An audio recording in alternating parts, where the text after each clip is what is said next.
રાજ્યભરમાં આગ લાગવાની ઘટનાઓમાં વધારો થઈ રહ્યો છે। ભારે ગરમીમાં એસી અને કુલરનો વપરાશ વધી રહ્યો છે, ત્યારે લોડ અને શોર્ટ સર્કિટના કારણે આગ લાગવાના ગંભીર બનાવો સતત વધી રહ્યા છે। ત્યારે એસી અને કુલર સહિતના ગરમીથી રાહત આપતા ઉપકરણોનો ઉપયોગ કરતા પહેલા કેટલીક સાવધાની રાખવી પણ જરૂરી છે।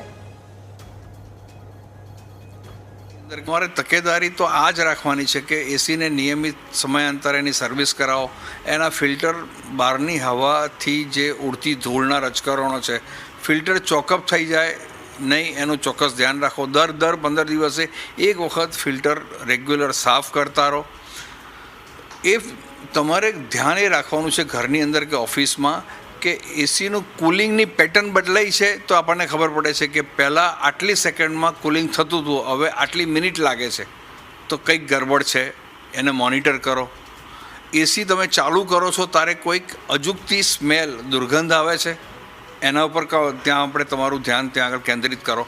આવા નાની બાબતોમાં જો તમે સતર્કતા દાખો તો ઘરમાં પણ આ દુર્ઘટનાઓ ટાળી શકાય। ખાસ મહત્ત્વની વસ્તુ એ છે કે તમે જે વીજળીનો વપરાશ કરો છો એ વીજળીના વપરાશની સામે તમારો ઇલેક્ટ્રિક લોડ કેટલો છે।